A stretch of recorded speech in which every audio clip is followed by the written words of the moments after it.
All right. Hi, everyone. Welcome to this session with Jennie. The topic of the session is going to be Beyond the Book, Designing Assignments that Bridge the Academic Industry Divide. We're super excited to talk with you today. My name is Catherine. I'm the Director of Customer Support and HR at Stugent. But this isn't about me. This is about Jennie and her presentation.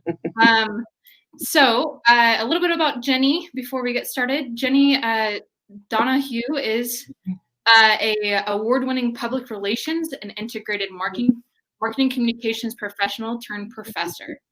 She currently serves as a senior lecturer and director of the public relations curriculum at the Department of Journalism at the University of Massachusetts Amherst. Jennie is responsible for designing and teaching various public relations, strategic communication, and social media content. In addition to teaching, she has done more than 20 years of corporate, agency, and nonprofit experience. She has an MBA from Suffolk University, as well as a bachelor's degree in public relations and international relations from Syracuse University. So we're super excited to get started with Jennie today. And just to let you all know, at the end of her presentation, we will be having a Q&A. So go ahead and chat in your questions as they come along, and we'll be recording them and ask them at the end. All right, Jennie, it's all you. All right. Well, thank you. And everybody, welcome. Thank you so much for tuning in this afternoon. I really appreciate you taking time out of today's wonderful schedule. We're going to talk about designing assignments that connect the classroom to the professional world in an experiential and hands-on way. But before I talk about how the session is going to be structured this afternoon, I wanted to take a step back and talk a little bit about hands-on experiential learning. And, I think back to my days as an industry professional. When I think about the things that the projects that I worked on that really meant the most to me, or the things that really resonated with me, the lessons that I learned, it was when I was given a particular assignment, if you will, a challenge or an opportunity that I had to work through and solve on my own. And when I had the ability to actually take a step back at the completion of those projects and reflect on the experience and think about the things that I did that went well and the things that I could have done differently or better. Those are the ideas that really resonated with me and really stand out in my mind as being great learning experiences. And I think for many of us, because we teach in these fast evolving, these digital communication type of disciplines, that a lot of times we incorporate or try to incorporate these hands on experiential activities because we recognize the benefits that it offers our students. So, for example, students having the ability to be able to dive a little bit deeper and have a fuller understanding of the content, maybe increase their engagement and interaction with others in the class or maybe with clients, and certainly having the ability to work on a variety of skills, including those critical thinking and problem solving skills, all being really great benefits to hands-on learning. So what I wanted to do for the next, half an hour to 45 minutes is to share with you three examples of digital communication activities that meet both curricular needs as well as industry needs, again, in sort of this hands-on way. Now, my background is in public relations or integrated marketing communication. I also teach social media content. But I'd like to suggest that even though these activities are approached from a digital communication perspective, one could argue that regardless of the content that you teach in your classes, even if it's more of a traditional marketing oriented class, that hopefully you might see some ways that you can incorporate these activities, or get some ideas for activities that you can incorporate into those classes. The other thing that I'd like to suggest is that these are activities that can be included in a variety of different teaching and learning environments. So, for example, these are things that could be done certainly in a face-to-face or in-person classroom environment, things that could transition into an online teaching environment, or maybe, as some of us might be faced with later on this fall, maybe we're going to be approaching a hybrid situation where we're part online or part in person, or maybe we're approaching it from a multimodal perspective. So what I'm going to do is I'm going to break the session into three different sections or components. First, what I'm going to do with each of the assignments is I'll talk about how they're designed. And I really wanted to create ways where we can have some engagement among the group, among all of us. So I'm going to give some verbal cues and indicate there'll be some polls that we'll be taking throughout the session. So next to the chat feature, you'll find in the upper right-hand corner, you'll see the button for polls. And again, I'll give you some verbal cues for when we can participate in those. After I talk about assignment design, I'll touch a little bit on some of the benefits, both to students as well as to educators and industry professionals. And I really would like to make this session really interactive and engaging. And so I'm going to ask that we continue to use the chat feature, like I see many of you participating now. And I'm going to ask for you to share your insights into some of the topics that we're going to be talking about, and also use the chat feature to post any questions that we could take. And we're going to try to leave time at the end of the session to tackle those. And then I'm going to round out today's session, and I'm going to offer 3 tips or suggestions, things for you to think about when you are creating these types of activities, activities that are going to bridge the academic industry divide. So with that, I'm just going to jump right into it and talk about the first activity or the first in-class assignment. But Catherine, if we can maybe launch the first poll. And so this poll relates to textbooks. And I'm curious to know, for those of you that are participating in today's session, have you ever found it challenging to find just the right textbook for your course? I don't know about you, but every semester I seem to approach my preparation for classes thinking about, is this the right textbook that I should use? Or maybe I should use a book that's written by an industry professional, or maybe I should use both, or maybe I just shouldn't use the book at all. And I go through this debate at the start of every semester. But one of the things that I found, and this relates to whether you're teaching undergraduate or graduate students, but I found that when I use books in class that are written by industry professionals, they tend to resonate a lot with the students. Um, and I think this is an interesting approach because, again, it's one of those ways that we can sort of bring industry into the classroom. So the first assignment I'm going to talk about is industry-oriented multimedia content. So basically, how do we take the lessons learned from an industry book and incorporate it into the classroom above and beyond a traditional paper or a classroom discussion? Now, the book that you'll see on the screen is written by Deidre Breckenridge. It's called Answers for Modern Communicators. And this is one of my more favorite and recent books that I've been using, particularly in my introductory class. It has a really great Q&A, easy to read format. It tackles a variety of different topics. So yes, it does tend to be communication oriented, but it talks about social media, it talks about branding, it talks about relationship management and communication technology.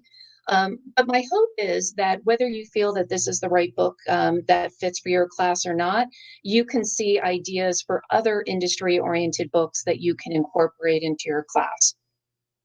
So how is this particular assignment structured? Well, like with many of you, we often assign reading in class, and then we might think about how we're going to work with our students to kind of dive through the content. And so maybe what we might do, and things that I've done in the past, and I'm sure that you have as well, is that maybe you have an in-class discussion, or you ask students to participate in an online forum where they're sharing insights from the book. Sometimes we ask students to write reaction papers or incorporate book-related content into a written assignment that they're doing. But one of the things that I've been working on the past couple of years is how can I go beyond those typical assignments and actually get students to distill and share insights from the book in a way that is going to be relevant to industry and is going to help them build the skills that they're going to need to succeed. So one of the things that I've done is I've done a twist to this traditional reading. And I've had students, after reading the book and distilling key insights, actually create, rather than a paper or a discussion, either an infographic or a video related to the book. So here's how the assignment works is that I ask students to read a particular book. And so, for example, they would read Answers for Modern Communicators. And I identify several themes from class, content that we are currently talking about and that we've had some lessons related to.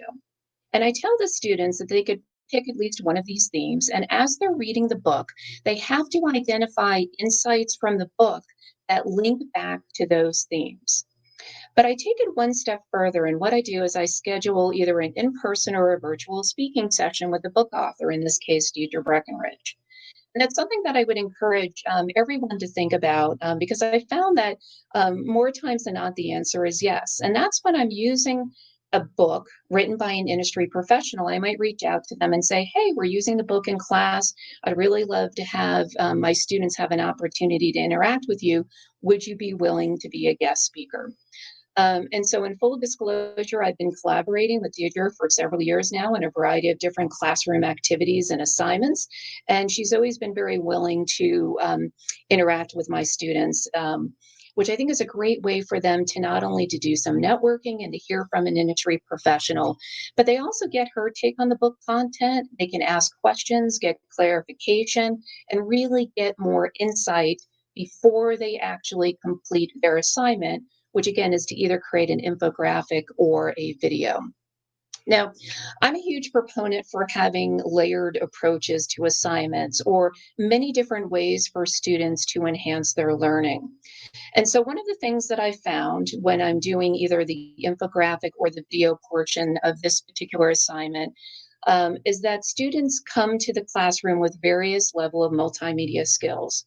And I'll be honest and say that we don't have time in some of the classes where I've done this assignment to actually teach multimedia. So I provide the students with either some reading, maybe their industry news stories or videos related to best practices in terms of how to create infographics or videos. I often too will also provide what I call bonus opportunities. Now, these are optional opportunities to do additional research and learning prior to completing an assignment. And I incentivize them by actually offer them bonus points. So if they complete the assignment, they get one or two, maybe additional points added on to their final grade for that assignment. So in the case of this particular design, one of the things that I've done is I've actually tapped the student expert sessions. They have a series of videos from industry leading experts. One of the things I like about these sessions is not only are they free, but they're also quizzes at the end. So again, this is an optional exercise that students complete to enhance their learning about something before they actually complete the assignment. So students read the book, they identify key insights, and rather than writing a paper on the key insights, they actually create either an infographic or a video related to that. But then I take it one step further. And one of the things that I've done in the class, and again, partly to incentivize them, but partly to give them additional professional experiences, is that we take this top students' work, maybe the top 3 or 4 or 5 students, and I share then those either videos or infographics with the book author. And then what happens is that we decide on quote unquote a winner, and that student's work, again, whether it's the infographic or video, gets featured on her blog. So in this case, it gets featured on PR Expanded. And then that material also then gets shared through a variety of different social media outlets. Now, I really like this type of assignment for a variety of different reasons. I feel like it does a good job of providing students with an opportunity to take more of a modal learning approach, right? They can tackle and create content. I find that this type of an assignment works pretty well in introductory classes, particularly when students haven't yet had the time to really fully develop portfolio material. So now they actually have multimedia content to include in the early stages of their portfolio. One of the things that I found is that it's interesting because when I look at the students' work, I can get a better sense of not only have they done the reading and do they understand the basics, but then can they apply it? Can they tie it back to industry? And in addition to all of that, it offers benefits not just from the student perspective, but also from the professional and educator perspective. But rather than hear just from me, I thought what I would do is I would actually share some feedback from a student and from an industry professional. So, for example, Wei was a former student of mine who participated in class when we did this exercise as part of um, the video contest. He was actually the winner in the fall of 2019. He has since graduated and working as a marketing communications specialist. I asked him for his feedback on this particular assignment, and this is what he sent to me. He said that he really liked having the opportunity to do real work, professional work that would be shared with industry professionals. And he felt that it was a great opportunity for him to develop skills that he needed to succeed above and beyond the classroom. Um, Now, one of the things that I wanted to mention in this slide and some of the others where I'm quoting some folks, you'll notice that there are some words that are bolded. That's not how he sent the content to me, but there were certain takeaways that I wanted to highlight for the group here today, and that's why I'm sharing that information in that particular format. In addition, I reached out to Deirdre, and again, this is somebody who I've collaborated with on a variety of different assignments, and I asked for her feedback and insights into, from her perspective, from the industry perspective, what she found valuable. And you'll see here, this is what she had emailed back to me, and she offered a couple of different things. Interestingly enough, she had said that when she posts blogs or content that's developed by students, it tends to be among the most read out of all of the blog posts. She said it was really interesting to hear from students who offer a fresh perspective on the industry and what's going on. And in addition, not only did it help prepare them for communicating in a professional world, but it helps give us an understanding of how we need to meet the future needs of the industry. So this is where I'd like to turn to the chat session. And I noticed that several folks have already been contributing. Some been posting some comments and questions in the chat. So one of the things that I would like to encourage you to do here is, do you have an example of a business book, a non-traditional textbook that maybe you've used in one of your classes? And if you know the name of the book and the author, it'd be great to share that with all of us. Or maybe you've heard about a book that you haven't quite used yet, but it's piqued your interest, and so maybe you could add that to the list. Or certainly if you have a question related to this, you could post that here as well. And I noticed that a few folks were asking for examples. And my apologies, the link was supposed to appear on the slide and didn't. But if you want to see an example of ways finished a video project, if you go to DeirdreBreckenridge.com, the name of her blog is PR Expanded. And if you actually search for his content, you'll see it come up in the blog. So next, what I'd like to do, as everybody is adding in their comments, either in terms of books that they've used or they're curious to learn more about, I'm going to move on to the second assignment. Now, this assignment is actually conducting an industry-oriented live Twitter chat as part of the classroom experience. And this is something that certainly you can do in person, but it translates very easily into the virtual environment. And there are many of you that are probably saying to yourselves, oh, this is unnatural, right? If you're teaching a social media class or maybe a digital marketing class, it would make sense to do an in-class activity related to a live Twitter chat. But one of the things that I'd like to suggest is that this is the type of activity that you can do in any type of subject matter you're teaching. And so, for example, I've used this type of activity in a personal branding and social media course that I've taught. But I've also used it in more traditional seminar style cases type classes.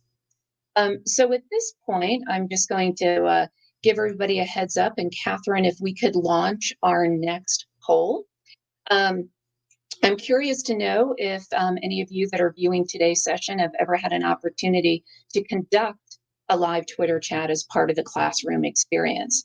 And that could be as part of a social media class, or maybe even as maybe even as part of another class that isn't social media related. So I'll talk a little bit about how I structure this assignment. And this is something that I actually do during class time.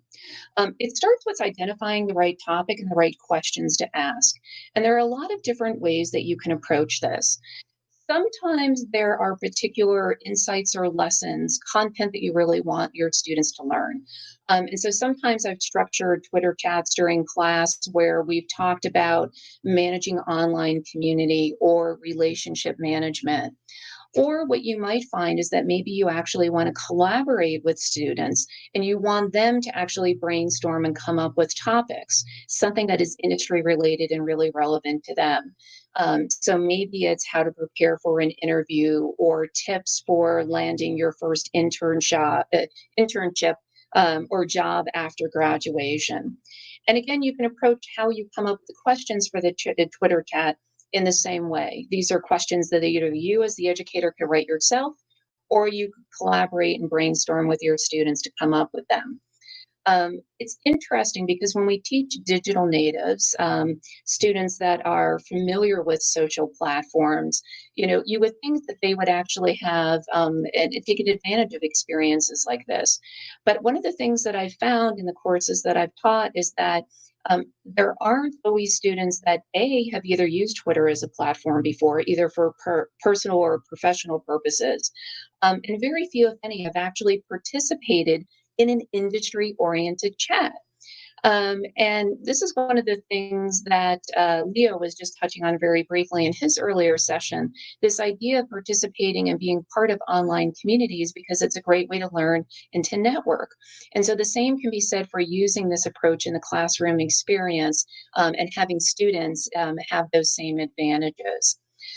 So because students are not always knowledgeable of Twitter chats, again, I will provide a layered approach to the assignment, I like to say. So I'll provide them with additional reading or videos to watch.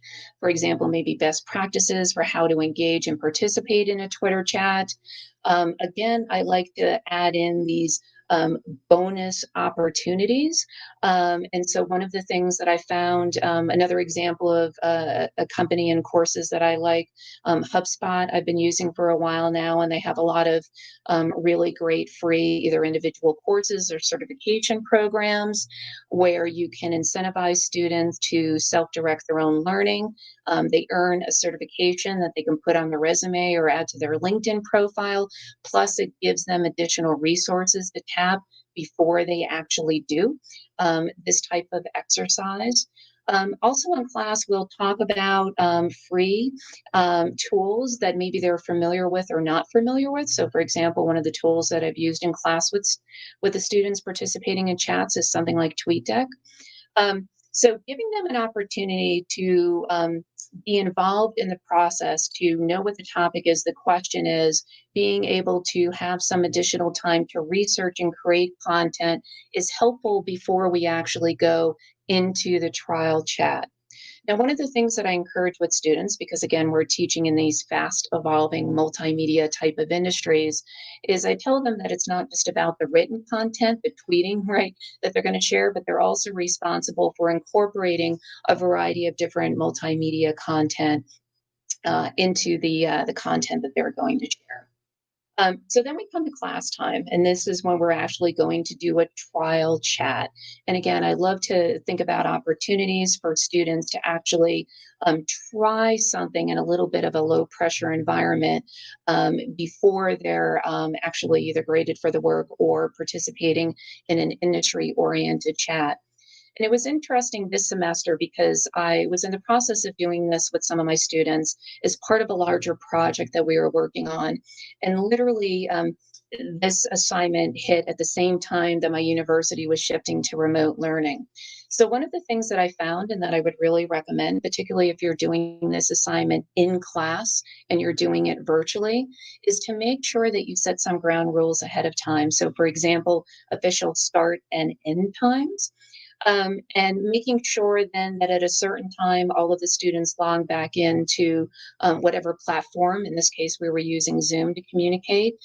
Because after I do sessions like this, I always like to do what I call debrief sessions, where I talk with the students and have them share what they learned, not only in terms of what they learned about how to do a live Twitter chat, but what they learned about the content that we were actually engaging in a conversation about.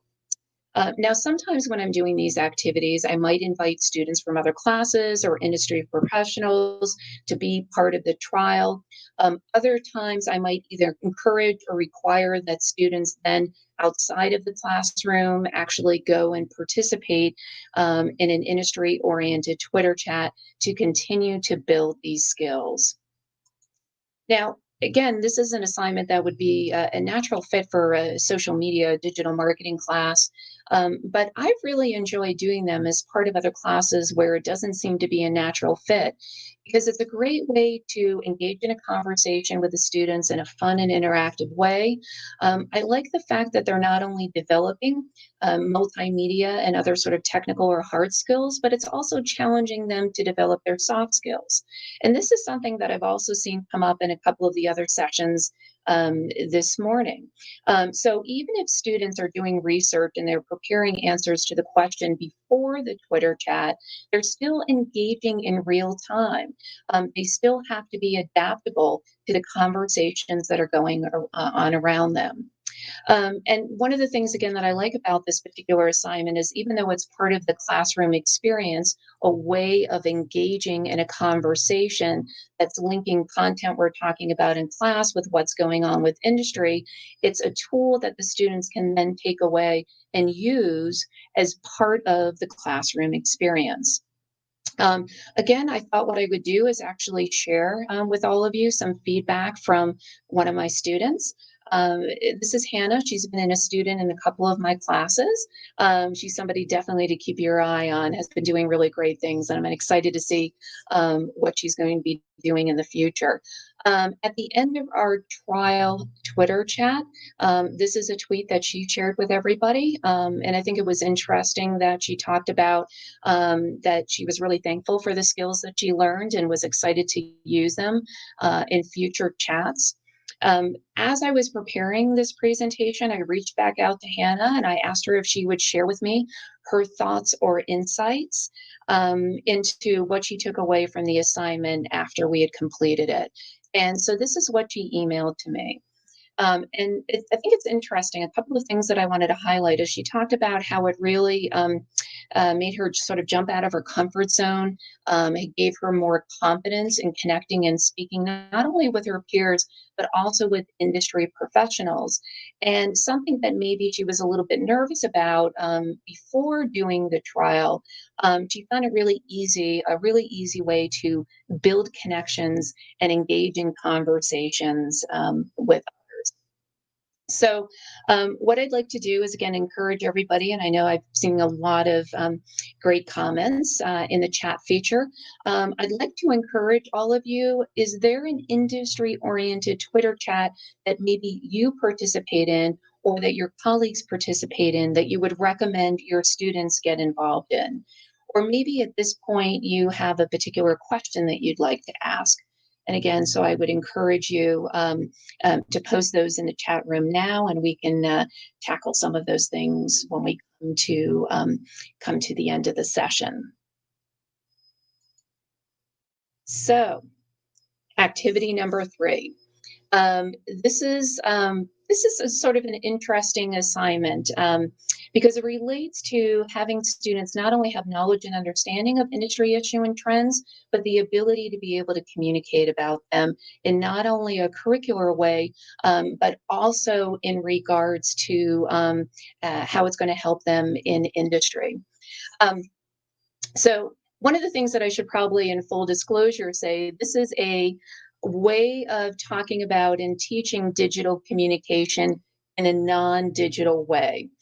Um, And so I'm going to talk a little bit about how this assignment is structured. But first, I wanted to launch, Catherine, if we could maybe launch that third and final poll, because I'm curious to know from others that are listening or participating in this session, if you've ever found it challenging to get your students to read, watch, or listen to the news, even when it's industry-oriented news.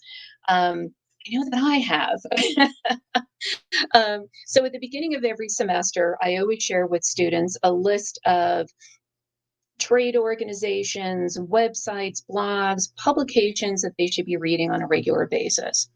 And over the years, I've done a wide variety of, or I should say, different variations of this assignment, where students are tasked with identifying a current news story, and then maybe sharing it with their colleagues, either as part of an online forum discussion or maybe as part of the classroom experience, where they had to get up in front of their classmates and share the contents of the article, and have a question or two prepared to be able to engage their classmates with a conversation in a conversation.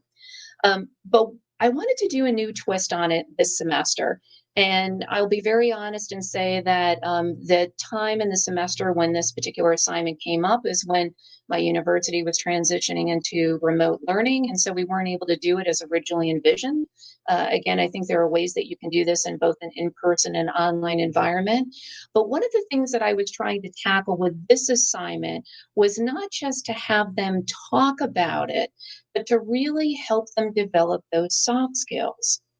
And this again is something that I was watching a couple of other sessions earlier today, and several speakers have brought up, both from student feedback as well as just from their own perspective, the need to really encourage students or help them develop their in-person communication skills. So rather than just having students lead a conversation about an industry issue or trend, my plan originally was to reconfigure the classroom like an industry mixer. And there would be certain requirements to this particular assignment. So within a certain amount of time, students would have to quote unquote work the room. They would have to interact with multiple peers, where they would have to talk about what they learned about a particular industry issue or trend. And they would also then have to, as part of this interaction, ask their peers questions about their industry trend or issue. And if you wanted to have a little fun with this, you can make it again a little bit of a contest. And so you could say that the student or students that had the most connection with their peers at the end of the session, or maybe had the most knowledge and understanding of different issues, would win some sort of prize. So, for example, maybe it's some, a department mug or something like that. Now, over the years, I've done workshops, and actually, there was a workshop I used to do with a former colleague and friend of mine, where we would do this type of situation with students to help them develop their leadership and speaking skills. But I had never really done it as part of this specific classroom experience, and so that was something that I was really eager to do this year. Um, Typically, what I do with this type of assignment is that I do offer students some suggestions for current industry trends or issues that they can try to research. But certainly, I give them the ability to identify things that are of interest to them that they want to talk about. And because I'm interested in bridging this divide between academic and industry, I like to then tie this assignment back to other things that are going on in class. And so, even though they might be doing this as part of an industry mixer, one of the things that I might have them do is that incorporated it, have them do a reflection paper on it, for example, or maybe incorporate the knowledge that they gain from this session as part of some other sort of classroom assignment. So we've already touched on some of the benefits of this. Again, it gives them a way to kind of delve deep into the industry and to learn a little bit more about what's currently going on.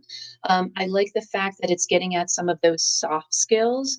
There's a lot of peer-on-peer learning, and the fact that we are doing an exercise that is preparing them for professionally oriented situations that they're going to be in, whether it is a networking event or whether it is part of the interview process.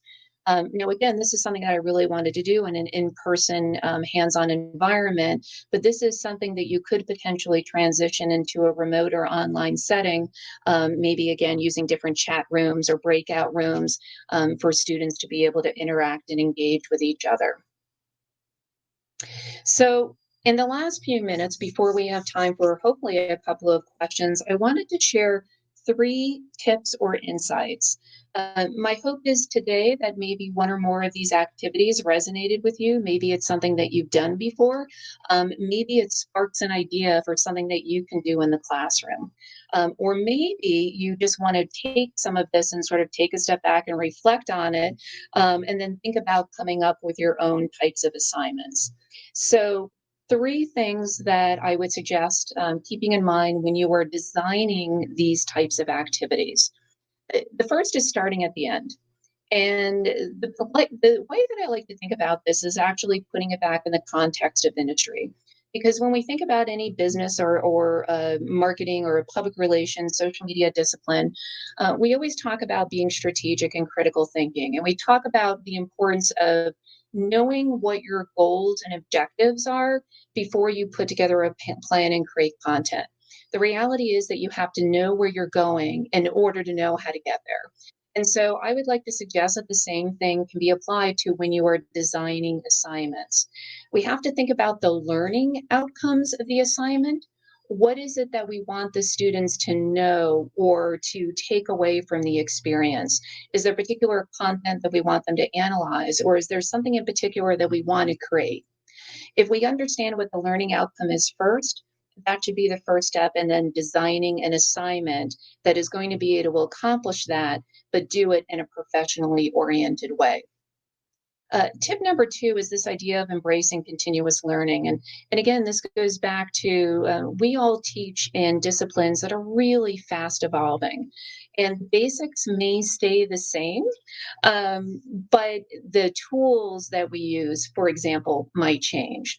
And so, one of the things that I like to think about when I'm approaching assignments is that if I believe that as an educator or as a professional or as a student, we should all be continuous learners, then we should think about and build into our assignments opportunities to do so, opportunities to self direct your learning.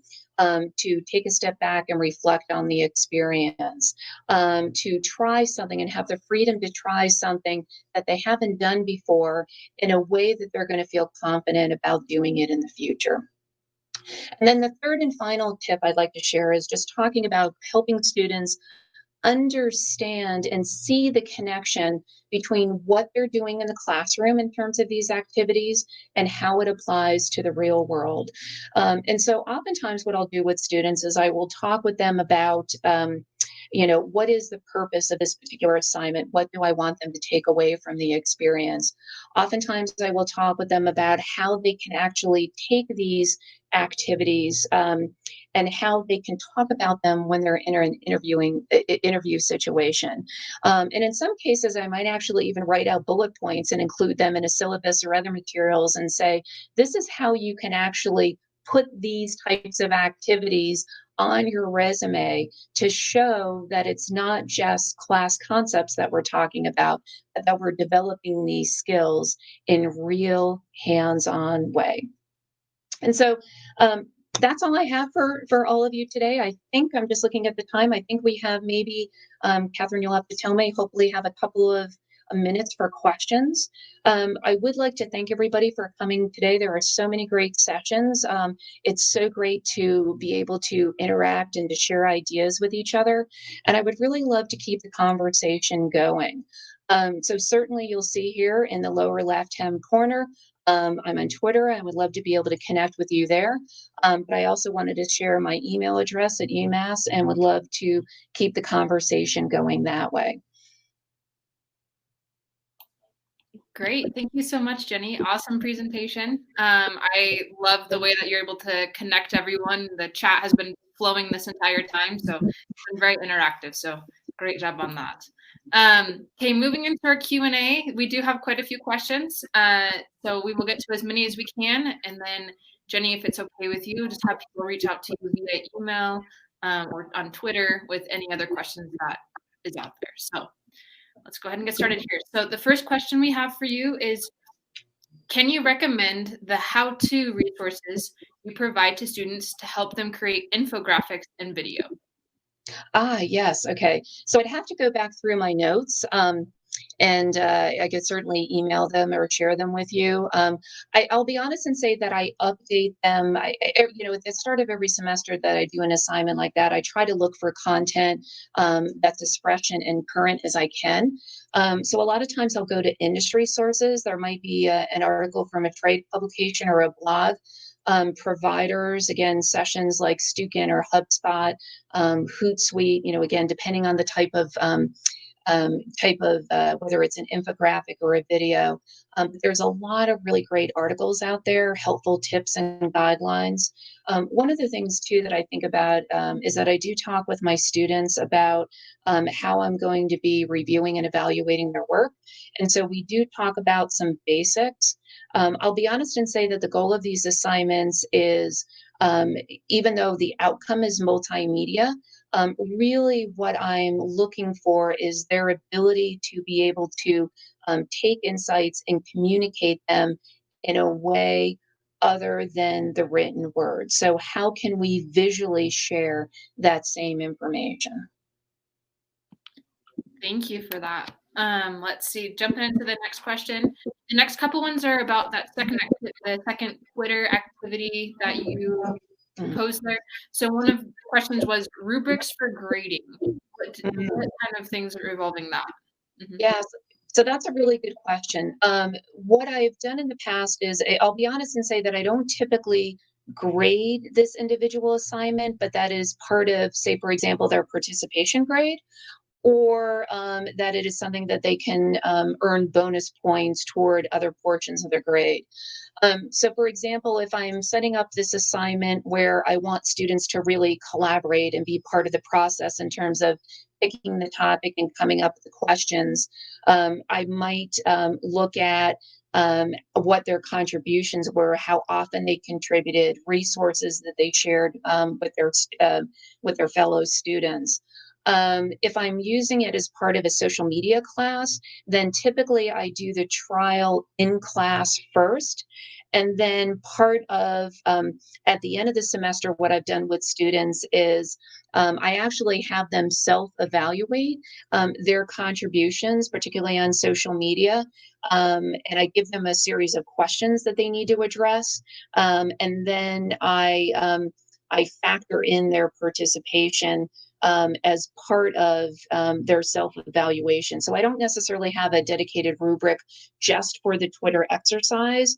I use it as a vehicle really to engage students in conversation, to give them the ability to begin to be more comfortable with a medium that they might not be familiar with, and really to try to incentivize them to use it as a tool to network and do other things. Excellent, great. Next question, also revolving around the Twitter activity, is do you have a specific question that you ask students to chat about on Twitter or hashtag? Yeah, so what I typically do for each of my classes, I always create a dedicated hashtag for each of my courses. So depending upon what course I am teaching it at, or teaching it as part of, typically we will use that class hashtag unless it's part of a larger project that we might be doing with industry professionals. And then sometimes we do create standalone hashtags for that. Great, thanks. Okay, just a couple more questions here. Next one is first just a comment which says, would love to see a list of blogs you think students should read. The more ideas, the better. And then just kind of pretty much the same question there. Which outlets do you recommend students should read every day? Yeah, so that's a really good question. What I do, again, because I teach a lot of public relations and strategic communication classes, a lot of the resources that I share with them are very PR specific. But I also, because we're the world that we are living and working in is very much integrated, and there is a lot of, even when you're doing PR, it's also marketing and social media. I will incorporate other resources as well. So I'll do traditional trade publications like a PR week or maybe an ad age. I definitely factor in social media and digital outlets like Mashable or Social Media Today. I will share blogs by industry professionals. But I also encourage students, if they have ones that they like, I always, I'm always open to hearing other insights and suggestions. Awesome. Okay. Next question here is, uh, sorry, let me see here. Okay. Next question is, in pre-COVID days, I would haul students to real networking events. Any ideas on how to create a virtual mock networking event? Yeah, and this is something actually that some of my colleagues and I were doing this semester with the switch to remote or online learning. So sometimes one of the things actually that you could do with this Twitter exercise is I will sometimes reach out to other educators or industry professionals who would be willing to set aside, a few minutes or an hour out of their day to interact with the students during a trial session so they get a feel for what that might be like. But I actually have to give a shout out to one of my colleagues at UMass because when the university switched to remote learning, that was one of the things that we were figuring out how to do. And so my colleague basically reached out to a bunch of alums and set up a remote, I think we were using Zoom, but basically using created a networking session, and then shared that information with students. And we had so many alums in particular that reached out and wanted to help our students that we ended up doing breakout sessions by discipline. So I participated and headed up a breakout session on, public relations and strategic communication. And we had a variety, particularly alums, as well as students that actually did a live interactive networking event online. And that was outside of the classroom. That's amazing. That's awesome. We just have one more question for you, and then we'll go ahead and close. So the last question is, how do you get students to choose a current event they're actually interested in? So mine will just find an article to complete the assignment, but not necessarily engage in the material. Yeah, so that's a really good point. So I set some parameters for the types of articles that they can select or the types of issues or trends. So for example, I provide this list of trade publications and blogs and things that they should be reading. And so it has to come from one of those sources. I will say that it has to relate to content that we're talking about in class. And ideally, if it dovetails to something that we're talking about at the time, that is even ideal. I look to things that are a little bit more current, so usually within the past 3 to 6 months, and I will give them some suggestions. But I do find they're actually pretty good because one of the things that I tell them that I look for is, are they picking things that, and are they able to explain or elaborate on how it relates to class content? So some examples of content that we've tackled in the past. Artificial intelligence is something AI and the impact of technology in terms of how you build relationships is something that I'm seeing a lot of interest in. Sometimes there'll be interest in social media topics are always very popular.